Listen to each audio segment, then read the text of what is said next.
스데반은 구레네인, 알렉산드라인, 길리기아와 아시아에서 온 사람들의 회당에서 전도를 하다가 그 사람들과 논쟁을 하게 되었습니다. 그 사람들이 논쟁에서 이길 수가 없으니까 거짓 증인들을 세웁니다. 스데반이 이 거룩한 곳 성전과 율법을 거슬려 말했다고 공회에 고발합니다. 스데반이 성령에 충만하여 말하는 것을 듣고 그들은 마음이 찔려 그를 향하여 이를 갈고 큰 소리를 지르며 귀를 막고 일제히 달려들어서 스데반을 성 밖으로 내치고 돌로 칩니다. 유대인들은 누군가를 돌로 칠 때 그 사람에게 대해서 증언을 한 증인들을 제일 먼저 돌을 던지게 했습니다. 스데반에게 거짓 증언을 한 증인들이 처음으로 스데반에게 돌을 던질 때 걸리적거리는 겉옷을 벗어서 사울, 훗날 회심한 후에 사도 바울이 되는 청년의 발밑에 두어서 맡겼습니다. 이렇게 초대교회 7 집사 중 한 명인 스데반 집사가 처음으로 순교를 하게 되었습니다. 사울은 스데반이 죽임당함을 마땅하게 생각했습니다. 그리고 예루살렘에 있는 교회에 큰 박해가 있어서 유대와 사마리아 모든 땅으로 흩어졌습니다. 정말 오순절 성령 강림 이후에 이렇게 초대교회를 이루고 정말 하나님 안에서 아름다운 공동체 기쁜 생활을 하고 있었는데 이 사람들이 사방으로 흩어지게 된 겁니다.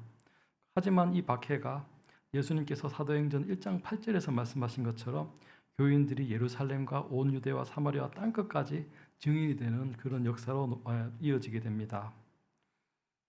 2절 경건한 사람들이 스데반을 장사하고 위하여 크게 울더라. 경건한 사람들이 스데반을 장사하고 그를 위해서 크게 울었습니다. 돌에 맞아서 사형을 당한 사람의 장례를 치러주고 크게 울어서 슬퍼하는 것은 위험한 일이었습니다. 영화 왕과 사는 남자를 보면 단종의 시신을 거두어서 묘를 만들었던 어몽도가 도망을 가서 숨어 살게 되지 않습니까? 하지만 억울하게 순교당한 스데반 집사를 위해서 이들은 위험을 무릅썼습니다. 그를 위하여 큰 소리로 울었습니다. 그 뒤로 본격적으로 교회의 박해가 이어집니다. 3절 사울이 교회를 담멸할새 각 집에 들어가 남녀를 끌어다가 옥에 넘기니라. 길리기아의 다소 출신의 사울이 박해에 앞장을 섰습니다. 각 집에 들어다가 남녀를 끌어다가 옥에 넘겼습니다. 그래서 체포를 피해 많은 교인이 유대와 사마리아 모든 땅으로 흩어집니다. 하지만 다 흩어진 것은 아닙니다. 4절 그 흩어진 사람들이 두루다니며 복음의 말씀을 전했어요. 이렇게 흩어진 사람들은 그저 도망만 다니지 않았습니다. 자신들이 간 그곳에서 또 복음을 전하였습니다. 그리고 이 예루살렘에 남은 사람도 있었습니다. 사도들은 위험해도 예루살렘을 떠나지 않고 교회를 지켰습니다. 예수님께서 십자가에 달리셨을 때 그때와는 다른 모습입니다. 예루살렘에 남은 교인들도 있었습니다. 사도행전을 보면 예루살렘에는 늘 교회가 있었고 교회를 지키는 장로도 있었습니다. 사도행전 15장에서 안디옥 교회에서 할례와 율법에 대해 문제가 생겼을 때 그 문제를 결론짓기 위해서 예루살렘 교회로 옵니다.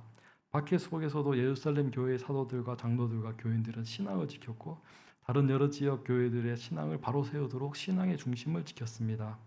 하나님 어떤 사람은 예루살렘에 남게 하셨고 또 어떤 사람은 유대와 사마리아로 보내셨습니다. 모두가 같은 자리에 있는 것이 아니지만 하나님께서 맡기신 자리에서 교회를 세워가는 것이 중요합니다. 8장에서 중심적인 인물은 7 집사 중 한 사람이면서 전도자인 빌립입니다. 흩어진 사람들이 두루다니면서 복음을 전하였는데 대표적인 사람으로 빌립의 이야기입니다. 빌립은 사마리아 성에 내려가서 복음을 전합니다. 많은 사람이 빌립으로 인하여서 예수님을 믿게 됩니다. 8절 그 성에 큰 기쁨이 있더라. 그래서 그 성에는 큰 기쁨이 있습니다. 복음은 기쁜 소식입니다. 그래서 복음이 전하여지는 것마다 기쁨이 넘치게 됩니다.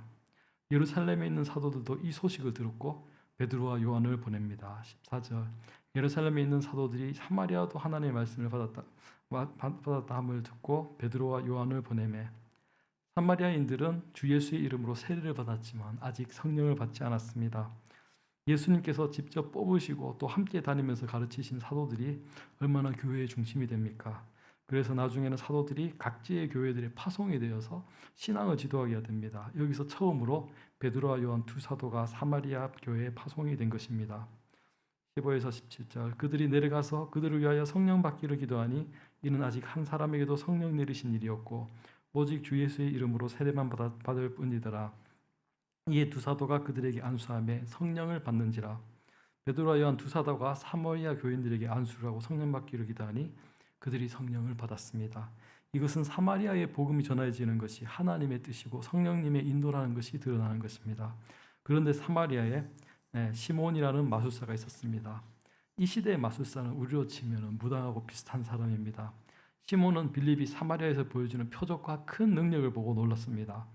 시몬은 빌립의 전도로 세례를 받았는데 이 사람이 복음을 제대로 받아들인 게 아니었습니다. 사도들이 안수하니까 사람들이 성령을 받는 것을 보고 이 사도들에게 돈을 주면서 자신에게도 그 권능을 달라고 합니다. 베드로가 이 하나님의 선물을 돈 주고 살 줄로 생각하였냐고 야단을 칩니다. 20에서 22절. 베드로가 이르되 내가 하나님의 선물을 돈 주고 살 줄로 생각하였으니 내 은과 내가 함께 망할지어다. 하나님 앞에서 내 마음이 바르지 못하니 이 도에는 내가 관계도 없고 분깃될 것도 없느니라. 그러므로 너희 이 악함을 회개하고 주께 기도하라. 혹 마음에 품은 것을 사하여 주시리라. 복음이 들어가서 왕성하게 되는 곳에는 꼭 이단도 함께 왕성합니다. 그 첫 번째 장면이 여기에서 나타납니다.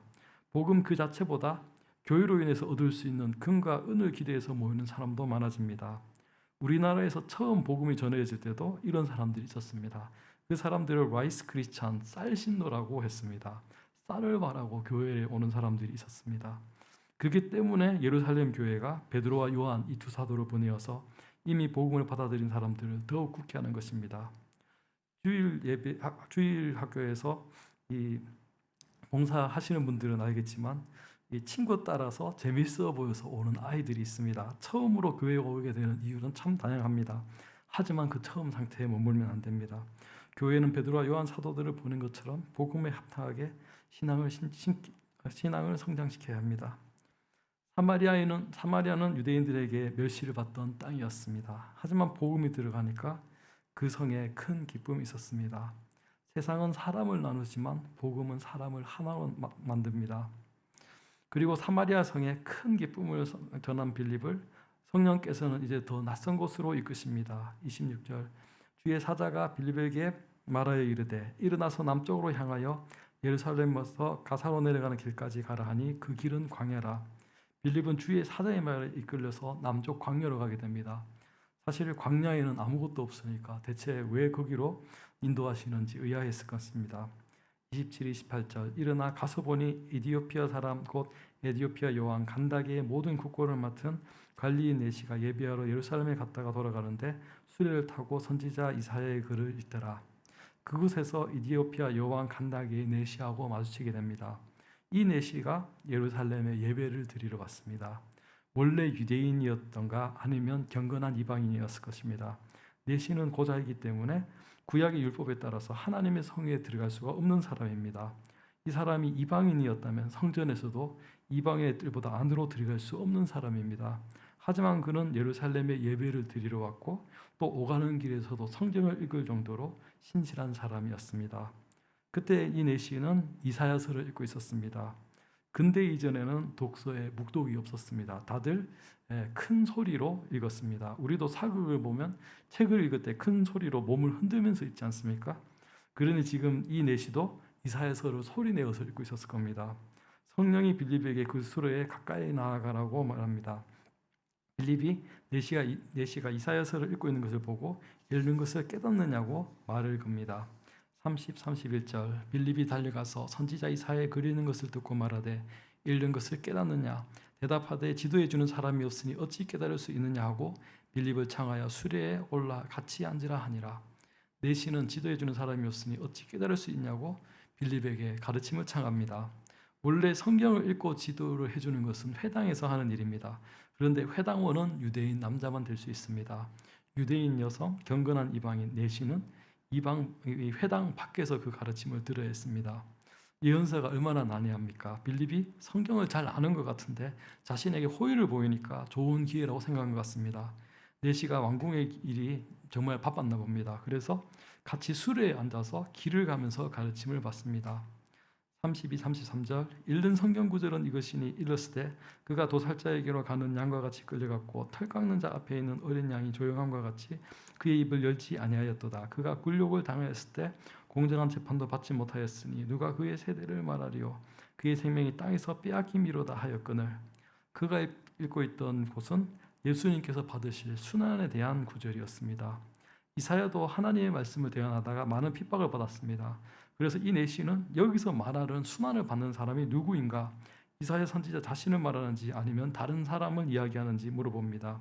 34, 35절 그 내시가 빌립에게 말하되 청컨대 내가 묻노니 선지자가 이 말한 것이 누구를 가리킴이냐 자기를 가리킴이냐 타인을 가리킴이냐 빌립이 입을 열어 이 글에서 시작하여 예수를 가르쳐 복음을 전하니 그래서 빌립은 그 글에서부터 시작하여 예수님을 가르치고 또 복음을 전합니다. 그렇게 가다가 물이 고여있는 곳에 이릅니다. 아마 내린 비가 고여있는 웅덩이 같은 것이었을 겁니다. 36절 길 가다가 물이 있는 곳에 이르러 그 내시가 말하되 보라 물이 있으니 내가 세례를 받음에 무슨 거리낌이 있느냐. 복음을 받아들인 내시는 세례받기를 청합니다. 거기서 빌립은 내시에게 세례를 베풀고 빌립은 주의 영이 이끄시는 대로 가고 내시는 기쁘게 자기 길을 갑니다. 그 뒤로 두 사람은 다시 만나지 못했습니다. 그때부터 지금까지 에티오피아는 기독교 왕국입니다. 에티오피아 사람들을 제가 전에 만나본 적이 있었는데 이 이름이 솔로몬, 이사야, 예루살렘 이렇고요. 자기들이 사도행전에 나오는 나라 사람이다. 그에 대해서 아주 큰 자부심을 가지고 있습니다. 예루살렘에서 시작한 복음이 이제 유대인을 넘어서 사마리아 사람에게 그리고 아프리카에서 온 에티오피아 내시에게까지 전해졌습니다. 하나님께서는 이미 땅끝을 향한 길을 열고 계셨습니다. 스데반의 죽음으로 시작된 박해는 교회를 무너뜨리려 했습니다. 그러나 하나님은 흩어짐을 복음의 씨앗을 뿌리는 도구로 쓰셨습니다.